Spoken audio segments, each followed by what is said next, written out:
पुत्रदा एकादशी व्रत कथा। श्री युधिष्ठिर कहने लगे कि हे भगवान, मैंने श्रावण माह के शुक्ल पक्ष की कामिका एकादशी का सविस्तार वर्णन सुना।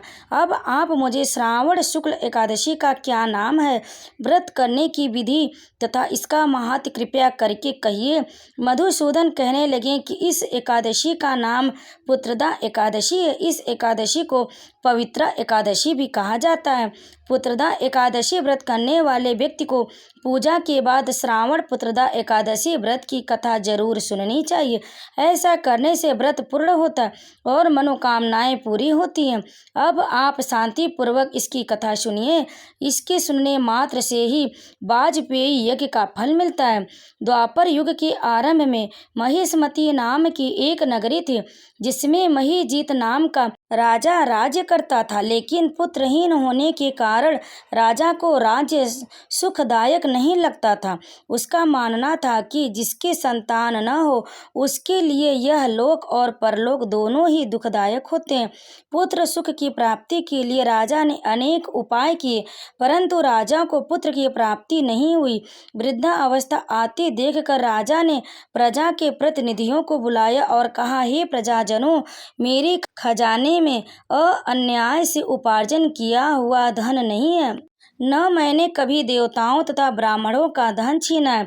किसी दूसरे की धरोहर भी मैंने नहीं ली। प्रजा को पुत्र के समान पालता रहा। मैं अपराधियों को पुत्र तथा बांधवों की तरह दंड देता रहा। कभी किसी से घृणा नहीं की, सबको समान माना है। सज्जनों की सदा पूजा करता हूँ। इस प्रकार धर्मयुक्त राज्य करते हुए भी मेरे पुत्र नहीं है, सो मैं अत्यंत दुख पा रहा हूँ। इसका क्या कारण है? राजा महीजीत की इस बात को विचारने के लिए मंत्री तथा प्रजा के प्रतिनिधि वन को गए। वहाँ बड़े बड़े ऋषि मुनियों के दर्शन किए। राजा की उत्तम कामना की पूर्ति के लिए किसी श्रेष्ठ तपस्वी मुनि को देखते फिरते रहे।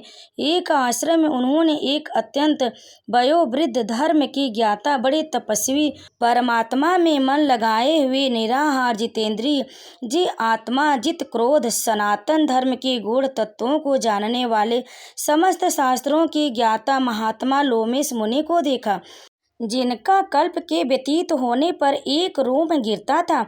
सबने जाकर ऋषि को प्रणाम किया। उन लोगों को देखकर मुनि ने पूछा कि आप लोग किस कारण से आए हैं। निसंदेह मैं आप लोगों का हित करूंगा। मेरा जन्म केवल दूसरों के उपकार के लिए हुआ है, इसमें संदेह मत करो।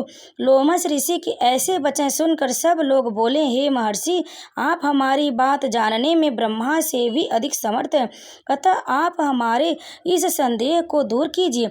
महिष्मतीपुरी नाम का धर्मात्मा राजा महीजीत प्रजा का पुत्र के समान पालन करता है, फिर भी वह पुत्रहीन होने के कारण दुखी है। उन लोगों ने आगे कहा कि हम लोग उसकी प्रजा हैं, अतः उनके दुख से हम भी दुखी हैं। आपके दर्शन से हमें पूर्ण विश्वास है कि हमारा यह संकट अवश्य दूर हो जाएगा, क्योंकि महान पुरुषों के दर्शन मात्र से अनेक कष्ट दूर हो जाते हैं। अब आप कृपा करके राजा के पुत्र होने का उपाय बतलाइए। यह वार्ता सुनकर ऋषि ने थोड़ी देर के लिए नेत्र बंद किए और राजा के पूर्व जन्म का वृत्तांत जानकर कहने लगे कि यह राजा पूर्व जन्म में एक निर्धन वैश्य था। निर्धन होने के कारण इसने कई बुरे कर्म किए। यह एक गांव से दूसरे गांव व्यापार करने जाया करता था। एक समय ज्येष्ठ मास के शुक्ल पक्ष की द्वादशी के दिन मध्याह्न के समय जबकि वह 2 दिन से भूखा प्यासा था, एक जलाशय पर जल पीने गया। उसी स्थान पर एक तत्काल की ब्याही हुई प्यासी गौ जल पी रही थी। राजा ने उस प्यासी गाय को जल पीती हुई हटा दिया और स्वयं जल पीने लगा। इसलिए राजा को यह दुख सहना पड़ा। एकादशी के दिन भूखा रहने से वह राजा हुआ और प्यासी गौ को जल पीते हुए हटाने के कारण पुत्र वियोग का दुख सहना पड़ रहा है। ऐसा सुनकर सब लोग कहने लगे कि हे ऋषि, शास्त्रों में पापों का प्रायश्चित भी लिखा है, अतः जिस प्रकार राजा का यह पाप नष्ट हो जाए, आप ऐसा उपाय बताइए। लोमश मुनि कहने लगे कि श्रावण शुक्ल पक्ष की एकादशी को, जिसे पुत्रदा एकादशी भी कहते हैं, तुम सब लोग व्रत करो और रात्रि को जागरण करो, तो इससे राजा का यह पूर्व जन्म का पाप अवश्य अवश्य नष्ट हो जाएगा, साथ ही राजा को पुत्र की अवश्य प्राप्ति होगी।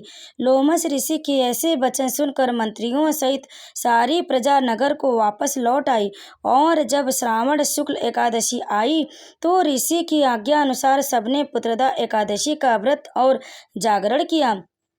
इसके पश्चात द्वादशी के दिन इसके पुण्य का फल राजा को दिया गया।